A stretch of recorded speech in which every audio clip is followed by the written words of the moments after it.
away the Sejuani, bans away some of those kind of top-side snowball triple melee comps that we have seen. And Wukong is going to be the first pick, which we've seen the likes of JJ doing very important early game moves on to kind of out-duel his opponent and counter-gank very effectively in the early game. And that's where I like to see Hacker put a little bit of priority on for him. I think when we saw him successful in Ultra Prime last year, it was when he would get these kind of aggressive champions be able to pull up. I mean, obviously, his most experienced champion is the Lee Sin. He's played like double the amount of any other in competitive. But we like to see that he has some of these unique pathings available to him, so that aggressive movement early on. And it's a good stance for FPX. But immediately you go to facilitation and late game carry for TT in the Zeri and the Vi. And what this also means is that you have the Zeri who doesn't have to play into a Vi. Because you see the Wukong first picked in there, and you go, okay, well, the Zeri's not going to have nearly as much backline threat onto them. Yeah, the Wukong can occasionally get back in there. But you know what hasn't changed? You know what hasn't changed? There's the Sentinel on the fish, Lucian Nami. Whoa, we've not seen that one before. Oh my god. I literally have not actually, like, I'm not joking. Changed. It's been banned. It's been banned from every game I've casted in like the last 2 weeks. I've not got to see Lucian Nami. So honestly, I'm here for it. We're back, baby. Nothing's changed. We just sat here. This is like, you know the myth of like Sisyphus, in Greek mythology, the guy that just rolls the boulder up the hill every day, and then at the start of the next day, the boulder's just back at the bottom of the hill and nothing has changed. We're feeling a little bit like him right now. It's the LPL. Well, things like it's not just been an LPL phenomenon, it's been worldwide. We've seen a couple of our very top teams have done different things. T1, G2, I mean, even some teams within the LPL have done very different things and they've committed to an identity. But when you have 17 teams, 1 or 2 outliers does not like an overall trend make. And we're not seeing Aurelion Sol. Now, it is, I will say, it is the first presence of Aurelion Sol we've had the entire patch. It's the first ban. But we don't get to see it on the Rift, which I personally am quite sad for. I really want to talk about the champion, but we'll save that for when... you can see Kare's smile. He was like, man, come on. We do see the Cassidy though, ban away. So they are focusing this mid lane. They're focusing some of these solo lane carries. AP solo lane carries as well, so maybe trying to force TT into a couple more of their AD picks towards that top side. Maybe that means they can go towards something like a kind of like a heavier tank who can itemize more towards one to resist. This champion also got buffed on this buffed on this patch. Words are hard sometimes. It's going to be, so it's not going to be that Cho'Gath which was hovered though. It's going to be the Gragas locked in. It's still an AP tank, which means that you do have a little bit more damage diversity.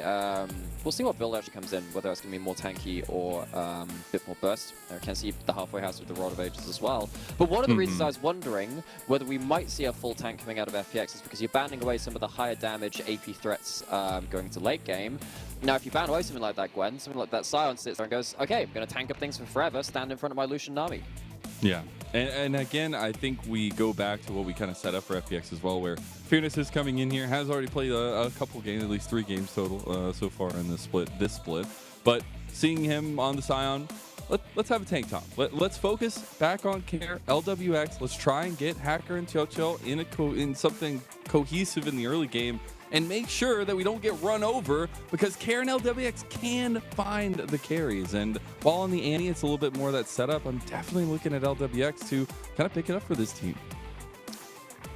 We'll have to with this draft as well. Lucian Nami, 1-item spike. That is your bread and butter for this kind of composition. On the other side, Ucal is going to go back to one of his other Ucal specials, the Tristana, which I think he's 2-1 on that right now. I think he picked up 1 loss, but he's had a fairly large amount of success with that pick. And interesting, now that means into the Annie. Yeah, the thing about Annie is that she wants to chuck a load of Qs at you, but you don't get priority of the wave. Annie doesn't have wave clear at level 1, so Tristana takes control of the wave, threatens level 2 all in, which means that you have to hang a little bit back in the early levels. Now, with FPX, what that means is that you're largely wanting to be chilling on top side. Gragas, pretty okay at taking tank versus tank matchups. I don't think that priority in that map is going to be like the largest thing to play around. Mid lane, largely going to be going towards that Tristana. On the other side, so I'm going to guess that was it. But that also is kind of crazy, because I thought that was like tried and true plan right now for GG. So I'm excited to see kind of what they go with instead. Yeah, because I mean, for me, that draft is, it's fine. you know, I'm happy with that Tristana being logged. So maybe it's just a, yeah, we'll have to see what comes in with that. As, okay, we're going back in time. We go back in time. This is another champion, which has been buffed in very important ways as well. Veigar has extra cast range on his Q and on his W, which means that when you are kind of walking up to choke points, when you're trying to poke people out, when you're trying to punish a low mobility mid laner like an Annie, something like that Veigar can give you a lot of power, particularly on this patch. It's been a little while since we've seen them. It kind of disappeared with the durability patch midway through last year, where Veigar couldn't just, you know, instantly explode someone with his combo. But it's not going to be the Tristana. Very different. Were to be a miracle run for them, it would have to start with games like this. The Phoenix must find a little bit of fire somewhere as we hit the rift for the first time of the day. Patch 13.4 has decided to grace the LPL. We'll see what it has to offer. FPX versus TT is the Gyos reign. Five-man fan out across the map from both of these teams. So no level 1 shenanigans, nothing with a Sion bush stack or something like that. Although, quick looking towards the spot side jungle. Ucal gets himself a single stack. There you go! Let's go! On his, okay, I'm normally pretty good with like passive ability names because I kind of drill myself on a load of league quizzes from how that. You're gonna have to remind me what Veigar's passive is called. It's like stacks of like tremendous evil or something like that. I can't quite remember the name. Phenomenal evil power. Phenomenal evil power. There we go. Well, he's already got 3 stacks of it because Kara's walked up. Whatever that is, I want more of that. And this is actually non-negligible. Ucal has a mana flow band stack and 3 stacks of passive before the first wave even hits. If you're looking to get to a point where the Veigar just immediately one-shots someone, giving them an easy early game, you've taken a chunk out of lane and you're kind of giving them passive stacks, not really how you want things to keep going on, particularly when you have CC combos, like you were saying with this composition from TT, later into the game. Very much earlier than that, though. See Hacker very quickly going red towards top side. And you see the kind of opposite side starts at least. Maybe Beichuan actually trying to get down here and make something happen against this Lucian and Nami. A little bit of wraparound ganks. But I do want to go back to kind of, I know we talked about bot lane a lot, but especially this mid lane matchup, because we were putting so much praise on Ucal and a lot of the performances we've seen from Ucal on TT. And it's been stunning, honestly. We've seen some heads and above performances from Ucal, especially being facilitated by the team. But Care on the other side, right? This FPX Blaze call-up last year that was trying to make his own name and hasn't really found that. So maybe a big test for him against Ucal here. It feels like that's the situation for a lot of these kind of like mid to bottom tier table teams right now in the LPL. Ucal is kind of one of these players I would say is up there as one of the most. I'm not going to say he would win an MVP vote, but he'd be at least invited to the conversation because of the importance of his team. He has been such a big force of nature for his team. And as much as Care and Lwx have had some late game moments for FPX, as you can see by their series score, as you can see by their game score, it's rarely actually been successful. That's the biggest issue. It's about making it actually work, not just on paper, but in function. Speaking of function, now that we were kind of talking about the overarching piece mid laners, I do kind of want to go back to the fact that we do have Annie versus Veigar in the mid lane. Yeah, we've got the Yordle showdown. Not even Yordle. No, I keep forgetting that. No, it's not. It's just a child. I keep forgetting this. Annie is. Well, can we just no, we can't just group her in the Yordle category. No, we can't. Although Annie is... Okay, we see. Yeah. All right. Look at this, though. Look at this, Nymaera. We get a little bit of that cohesion from FPX. They moved all 4 members together to get that scuttle grab. Okay, maybe taking a little bit of a heavy trade on bot lane because of it. So this is one of the things you're kind of giving up when you pick something like that Veigar, as opposed to the Tristana, which we saw in like the first Champions League, which was like the misplaced pick or something like that. The mistaken lock-in. It was... You're going to give up priority from that Veigar. You're kind of chilling up until you get to level 9, level 10, 13, when you kind of maxed out kind of your Q and your W, you can start controlling the wave again, because Annie can kind of keep hitting that wave with the E and the Q, despite Veigar being able to kind of poach out. Does mean you lack some priority, which is giving Hacker a bit of a route onto the map. Looking towards bot lane again this now. Is big. low. Oh, I thought maybe Hacker was going to go for the flash over the wall play just to make sure they can make something stick in bottom lane. Not going to pull the trigger on that one, though. We will have a dragon spawning here pretty soon, but a back indicates no more priority given bot lane. We should get that path towards the top for Hacker. Yeah, so Hacker heading towards that top side again. Dealing at TT, fairly happy to wait until their ultimates come into play, though. Particularly when you have the ability to vial someone into a Veigar cage. Things get very scary for anyone out of position from FPX. You need to be very, very careful if you're walking up even as someone like Hacker, because if you're not immediately being followed up with by a Sion who's kind of entering the play, single targets out of position die very quickly from FPX. So a test of coordination for them. They kind of passed the first test in the very early game, kind of making sure they're all roaming towards Hacker. That's great. As soon as you have a few more levels and items on the board, though, cannot afford to let that slip. Yeah, definitely not. And that's where like that bar of execution is definitely there for FPX in this one when you're looking at the team fights maybe later on in the objective fighting. Because again, we were talking about so much spacing available in the team fight for TT, and it's going to be a lot on kind of the mechanics, those fleet feet that we're going to need to see from FPX and finding a way to take these. Would you say that it's just kind of a try to take a front to back, make sure you're positioning around LWX and find picks in some way, shape, or form in terms of stuns? So for me, I think that's inviting a little bit of danger because there's a lot of ways to buy space for Huanfeng on the Zeri. I think if you take those kind of fights from anywhere from 1.5 to 2 items onwards, there's a chance that Zeri just going to pop your whole team in the way that we've seen a number of times in the last few seasons. I think what you can do very well, though, is this is always going to be the conversation when Lucian's on the table, right? Where you're playing around your first couple of ultimates when you have your Gale Force coming into play. One item Lucian burst plays, that's what you're typically looking for at that point. Doesn't always mean you're looking for that in the 5v5. You're looking to kind of burst someone out before an objective spawns, before you get to the whole phalanx being formed up. That's where I think it has to come around. We're seeing a bit of a collapse from TT. We actually saw a bit of a roam. Cares going to be stuck here. Does get the CC down. They're going to bring in the flash from Beichuan. There's almost enough damage. Flash doesn't go through. The damage doesn't connect from Ucal. They do have a return gank possible in the mid lane. Yeah, Flash is blown, but so close to Care being taken down for first blood. See the real danger of this mid-jungle combination coming out from TT. You cannot afford to be left alone against the Vi and the Veigar. It's very, very bursty as the game goes on. But Care does survive first blood, not yet taken. Beichuan now has his ultimate, though, for the next person in his sights. Should be a dragon secured by TT, so some nice little bit of a response in terms of those moves that we saw from FPX given to by TT here. So they start stacking themselves up, and again, I think it fits right in the wheelhouse of what they're looking for. They are beautifully set up for the late game. We'll see what happens mid. That was basically just flashes committed and if he's more decisive there, he gets that. Potentially. I don't know whether his Q is up at that point. It still wasn't max rank Q. It would have been only just level 6 actually at that point. So you only have a few ranks into your Q rather than the full maxed out one. So maybe that's the case. You didn't see the cooldowns on the champion at that point. Oh my god. Level 6 is here. Care, he soaks the gang vid, tries to return the favourite bot, but at least being able to back away from Care.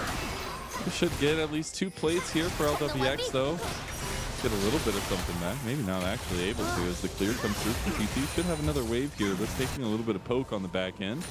Now TT themselves, maybe even threatening a collapse. The vision on bottom side has been controlling by Thundertalk Gaming. Hoya roaming down towards this mid lane, spotted on the ward on his way there. We haven't really talked about top lane because top lane's not really been interactive. It's an island. We visit that later. Yeah, side quest island. You kind of sat there, it's like, okay, if you want to go for the 100% completionist score, maybe you visit there a little earlier.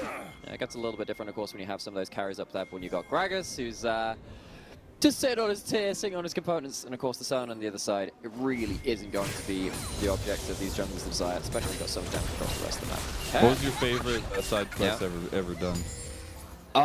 That is a great question. You know what? That's a hard question. Okay, so no. Actually, you know what? I absolutely love the Like a Dragon games. Ooh, and okay. They are basically they are side quest islands. So in their kind of like their prequel game to their franchise, kind of like Zero, that had some awesome moments where you're kind of like this like grown man going to play like slot card, like Scale Electrics Racing. That was one of my very favorite kind of side quests. That, you know what? That's probably it for me. But back to the main story though. Lwx is currently in the 1v3. He just got walked behind all the way bottom lane. He just gets hosted. Oh, he's all by himself. He didn't know he was being stalked in the night. Yeah, the electric car's flowing off the track. You're gonna have to restart that one as Lwx. I mean, has full information as he's walking back up to that turret. Decides to walk up anyway. I don't think he knew they were behind him though. Beichuan was literally walking down through the jungle at the same time and then starts hitting the ward. Lwx has flash, chooses to stay under turret. I think you can probably get to the point where you get to flash out and live against Veigar 1v1, but he decides to. I mean, we're gonna go see through the rest of this, right? So Watch it, like this is dirty, right? You see a ward there, so you know they have information of where you are heading. You don't see the Vi at this point. When do you actually see the Vi? That's actually quite important to see. You see him right there. Yeah. You see the Vi right then, and then you choose to go on the turret. Maybe thinking you can clear out the wave in time, but for me this is just a huge, like, greedy play from Lwx. We've seen this a couple of times from Lwx in the split so far. It just feels like it's a misread on the situation. It could be a miscommunication with the team in regards to someone roaming towards him, but no one was close. Just a bit of a freebie to give over. And I'm honestly surprised that Tioto and him were so disconnected even on their own. But we'll see if they can kind of clean that up. Again, vision bot side for TT has been so oppressive. Like they've literally just had wards littering the river, the enemy jungle down there as well this whole time. And you see that they're just playing very reactively to what they can get because they don't need to force anything. It's FPX that need to force things. Yeah, and the reason why FPX kind of need to force things, I don't want to say force things, but like one of the reasons that they can't afford to be taking this kind of loss at this point is that you've just given gold over to the late game insurance of TT whilst also losing a bit of pace on the player and the champion, which you want to be getting ahead. You have your one item from this Lucian at this point. That's all well and good, but if you're getting to the point where you're getting outvalued by the Zeri earlier into the game, you have put yourself in a bit of a timer. You've cut down your available kind of margin of error here. And I'm looking now at those completions you're kind of mentioning towards the shield bow, obviously for Huanfeng. We also get that Black Cleaver first for Beichuan, and the Rod of Ages there, stacking up for Hoya early. So a little bit of that AP focus coming through for the Gragas in top side of the map. Maybe a little bit of damage, and that spacing that they very much need. CTTE at least TP in the mid lane. Rift Herald dropped by Hacker. Yeah, and Herald's going to be dropped here as Dragon is spawning, so the counterweight Dragon. Cat has flash, has a jungler in his back pocket, so it's just going to be guiding the Herald into the turret. Does manage to share those plates. Oh man, Hoya. Tanks, man. It's tanks. They just get to clear the waves, get a bit of proxy farming. Coming out from Hoya on that So top is that side. them like on the jet ski around, like driving around the island? Like, yeah, they're just like they said, you know, I'm just going to do a bit of exploring today. Hoya's joining the rest of the team. But, so close. Okay, nice little flash there. Had it up just at the right time. Now CT actually collapsing down here. Lwx playing very aggressively. Hacker actually didn't see around the corner, but we'll see Hoya now. Cares coming down, has tippers Hoya over the wall. He has to make it out and get a little bit of speed boost. So Fearness is TP'd him, has ultimate, so if you were to kind of line up in the river, Sion can very much get to that play and start. Oh, there goes straight no for Cares. This is it. This is the combo. You find a pick like this and they can't escape. The event horizon makes it so for Care. FPX cannot afford to be isolated individually out of position. Care has the flash blow, still tries to go towards the team fight, gets caught out for it. Now suddenly, no big engage tool left from your mid laner at this Dragon. It's a freebie going to be given over. TT going to get stack up two of them Dragons early. See what Rift will end up being on from that. But well played from TT to have the vision to make that kind of play. And Beichuan and Ucal pulling the trigger very well at that point in time, but it feels like FPX just discoordinated a number of points in this early game. Definitely so. We'll actually get a little bit of replay of that and just the decisiveness from TT here. But why is Care here? Well, you know, why is he looking for this trying at to this get point? to the team. But his team has their Lucian and their Sion looking to push in a wave into bot turret. It's not even like they're in bot river. It's not like you can just pull the trigger and engage somewhere else at that point. They weren't in position to look for a fight in their Care. Bluntly, just looks like he missed the memo. Well, we'll see if maybe the first item spikes help them in some regard, Nymaera. As we do get the Rod of Ages complete for Care. We also have the Divine Thunder for Hacker now. Care back in the mid lane. We're still seeing a little bit of side lane focus for Lwx. But we see plain and simple the TT have said, Huanfeng, xinliu, you're in mid lane now. Well, they're about to hit their first item combo. They're close. This is where we can... Yeah, it's close. I mean, of course, these supports, they don't really kind of get that same kind of gold income. They have to scrounge a little bit more before they can get those items coming up. But this is the kind of point in the game now where FPX, look, you have stumbled up until this point. You've given a couple of freebies over, particularly those dragons going, make things a little awkward. It is the Chemtech Rift, so it's not the worst soul to give over in terms of early dragon stacking up. So it's sparing your blushes just a little, but it's still not good. But you do have your one saving grace, which is Lucian Nami, 1 power spike. Just coming around the corner. You are not safe at this point.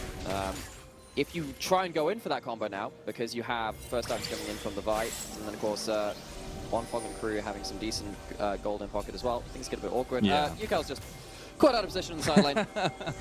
Just try to buy some time here to stack an extra part of the rod, right? He will not make it out of this slowly but surely. Will be taken down by Care. Gets his first kill of the game, so it is 2-1. Now TT pouncing on the opportunity to take the Rift Herald. Yes, a complete victory for TT. They get the Herald and they get a few more passive stacks for Veigar. This is the true goal here. That's the goal, that's right? So cool. Especially when you got Zeri, you got 2 stacking rods. You know, just all you got is time.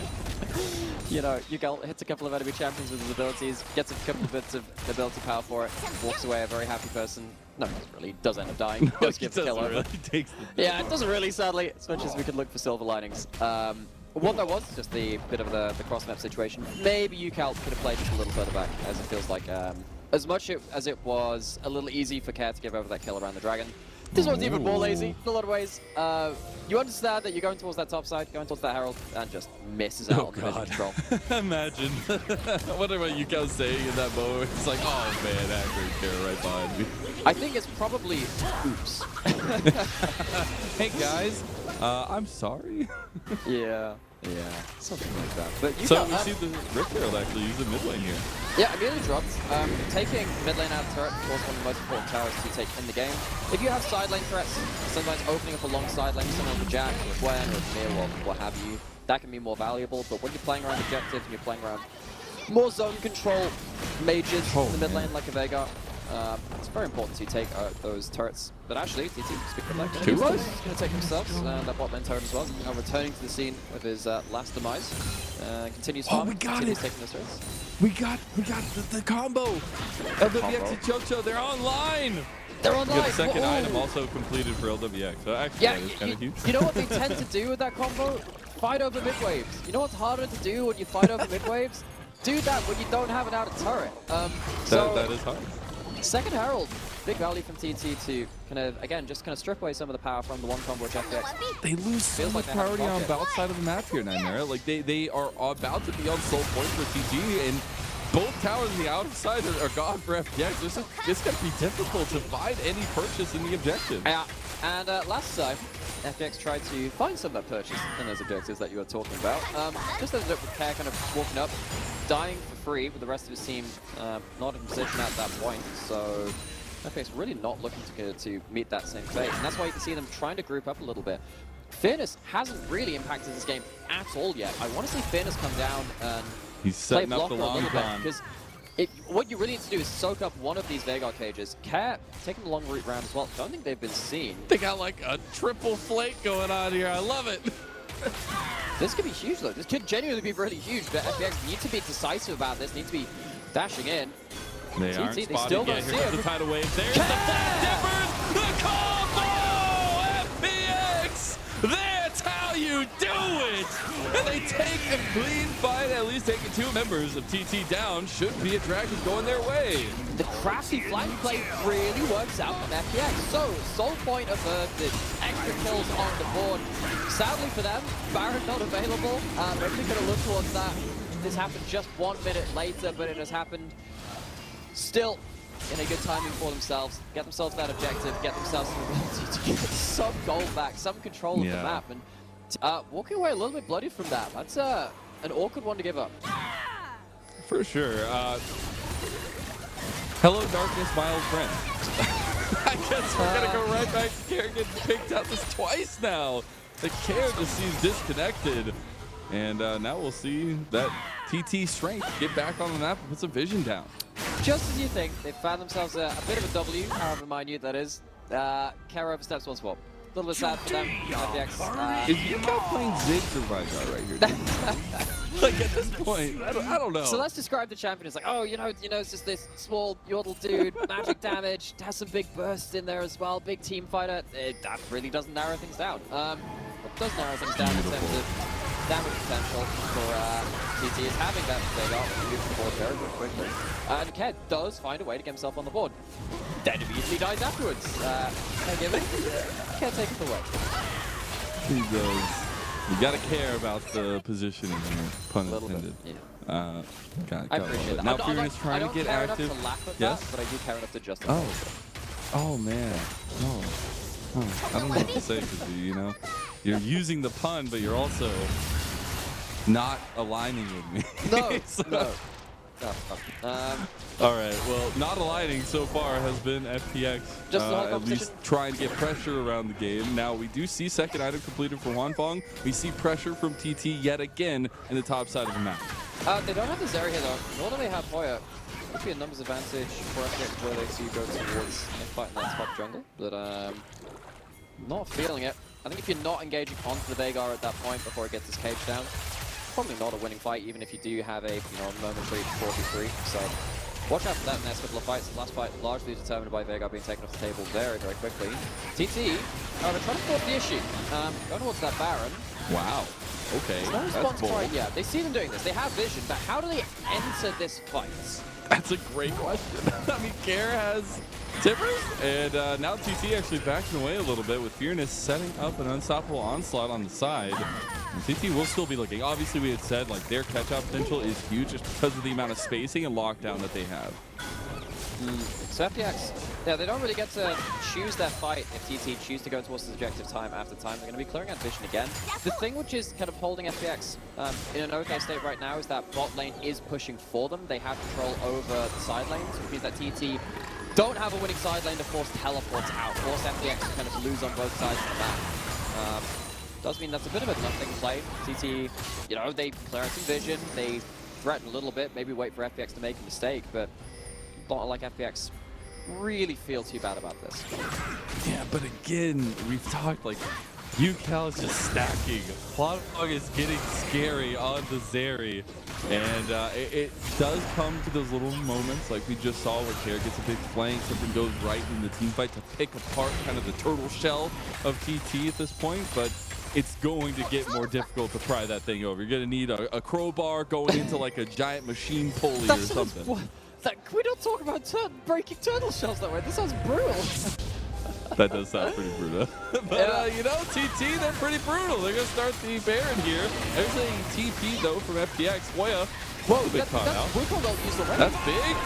That's a lot of damage on Hoya. He might be able to make it out. Culling is there. Look at the backside. Timbers has come down from Care on the xinliu. He's almost dead here. Now the knockup is not Care. Gets blown up by Ucal. Get the trade. Hoya goes down as well on the backside. Took a long time for that to happen, but should be the Baron. Neither side taking it. And the fight kind of just waiting here to a tower in mid lane to FPX. Yeah, and again, this is very imprecise Baron setup. TT, they push out bot lane a little bit, then immediately teleport Hoya in. It feels like TT, they're playing this a little too fast. They haven't set up the map in their favor to kind of force FPX into a series of bad decisions. And then Hoya gets isolated off on the side. I wonder if TT actually could have returned to the Baron after that point. You use, 5 ultimates, all 5 ultimates on both sides after these first kills come through. Care, once again, in Narnia, away from his team. Lion the Witch and the audacity of that, Annie trying to go in and trying to find a play on his own. I just don't get it. I don't get it. It's just, why are you there? The rest of your team trying to look for a play onto that enemy top laner, but it's just the disconnect from both of these teams. It's imprecise right now, Mazel. It is indeed. I think that's something maybe we can expect to clear up to some extent as we go through the series. Maybe it's the first game today, but at this point, we're so far in the season, I don't feel like this disconnect should necessarily be there. We do have some new pieces to the puzzle, but a lot of core members still here for both sides. Now, we did see that Soul Point Dragon going to TT, and it's TT getting pushed on by FPX, and Beichuan, he gets out. He gets out, but he uses his flash, blows the Lulu ult as well. You're on Soul Point now for TT. You managed to claim that dragon, but it's not like, again, that's going to be a game-breaking advantage. It is nice. It's not going to be the thing which kind of breaks the back. And TT, it feels like, again, they're just stalling out. It felt like they could have set up bot lane push, roam Hoya back up after controlling that bot lane, and heading towards that Baron. It's stalled out now to the point where actually you have 3 items on Lucian. Yeah. Although Lwx is actually going to be a threat very much at this point. We talk about the 1-item spike from Lucian, but you still have a large amount of damage at this point. Care, getting multiple items too. FPX are in a position now where they could potentially look to split open a fight, catch TT with maybe some like Veigar out of position who you can't feel for the rest of his team, and they could run away with a fight from that point. So TT, you were in control for a very long time. What's your next step, bro? You're stalling out. That's the biggest thing. I mean, I guess next step is just keep getting stacks, keep becoming more evil for Ucal, as he will be pretty scary. I mean, he just got his 2 sticks into a rod, or 2 sticks into a hat. 2 sticks into a rod makes sense. 2 sticks into a hat doesn't. But it is that 3rd item completed for Ucal, and I think something that will be brought home and something that FPX are going to have to deal with here. So Hoya currently walking into Hacker. Comes up here. Hacker doesn't find too much out. Little hi, how you doing? Very conspicuously left alone again though is this bot wave, which is just sat in the middle of the map. If you're going towards Baron, you do really want to be pushing in lanes on the other side of the map to kind of again either rush down Baron, force FPX to kind of very quickly respond, which currently TT are not doing, or you force them into a point where they have to answer a side lane somewhere. Right now they're doing neither. Not really getting much of their attention either on where else into classic ARAM, and FPX are the ones which are now going to walk into the top river, probably remove some vision, and we're going to start the cycle again. I'm just saying, I'm all here for the new patch, but if this, you know, 8 kills in 27 minutes with some Annie versus Veigar in the mid lane. That's not what I came for, okay? No. We'll see if LPL can bring it 2 ahead here, though, especially with these kind of like minute little fleet moments that we were looking for in the fights from him. And we see we're getting to the point where the game is track. so quiet, where Hoya is throwing out ultimates on Gragas just to stop backs. So I got a question for you. Yeah, I got a question then. I was thinking about this earlier, and I did find a real good time to do it. Now, the event horizon from Veigar is the king. Now, it is a cask that Hoya throws, but what if there was like a space Gragas skin that he threw like something related to a black hole, and then you had like the space combo of the FunPlus Gragas? I can see that's so deadly. We saw it happen once already. Like throwing that cask into the middle of an event horizon is so deadly. It absolutely can be. Hold off on the shenanigans for a bit. Can see ourselves engaged. He doesn't need the event horizon anymore. He's just got the kill here, maybe on the Hacker. A lot of healing coming through there, though. Nicely done. And kited out. Toto coming huge, and Beichuan is down. It's a trade back and forth. Ucal's got one of them. Huanfeng engaged on Huanfeng. He's flashing forward. And that's what Zeri does when you give some resources. As the entirety of FPX is just drawn down the line. And Fearness, you might be tanky, but that event horizon is coming for you nonetheless. And TT holistically destroy FPX. That little maneuver is going to cost FPX 7 years. It feels like the event, or the critical mass has been reached by TT. It feels like there's no coming back from that now. It took them a while for TT to actually make the use of this Baron, but they eventually find a pick in that top river. They eventually get this Baron after it as well. This should be the game-breaking advantage, which TT have been struggling to find for the last few minutes. They're back on course in this game. Yeah, we'll actually take a look back at the fight. So many little things. The catch out early. It was sustained so well by FPX. But when the rest of TT come bearing down on you, that's where things begin. But they're also just engaging into a cage. 3 stuns. Yeah, it's 3 people locked up by that cage, either by that stun or just not being able to walk forward and do damage. Lucian, once you have your ultimate Gale Force, yeah, you can fight it with Veigar. Can't really do that with just your auto attack in a lot of these situations though. Veigar just makes your life very difficult to execute. They're just like, hey, the Veigar rot here. And, you know, go back to that champ select. We saw that Tristana locked in first. I was like, oh yeah, I can see the Tristana working. Went back and said, actually no, that was the wrong pick. We didn't want to lock that in. Oh my god, that was just an ultra shock laser on a JoJo. He's just half health from that. The cease and desist on Lwx. He does get out nicely, dashed away. Fearness is in the back, but oh my god, Ucal just deleted JoJo. And Fearness, he's not the wall that you need on the Sion any longer. As this game is over, it feels like TT will just put this mid lane into dust. Oh man, TT, blink and you miss it. This game goes from really zero, a very grinding, crawling game, to Nexus in a handful of minutes. They're literally going to be crashing down on Nexus. Don't know if they can end it just yet. They're going to give it a good try. What a beautiful way to ring in 13.4 for TT, giving Ucal this Veigar. And the combo of Huanfeng and Ucal, it is truly that individual carry that we needed to see for both these guys in game number 1. And while we won't get the end here, it has been a stunning performance from exactly what we wanted of ThunderTop. Yeah, it's another great game from Ucal this time. Huanfeng doing most of the damage, but particularly in the mid jungle from TT, they had the tools to make things work. Oh There's no! the combo. That's the combo! That fish gets absolutely spaced, throw it out the airlock. No Nami now to disengage from the bot side.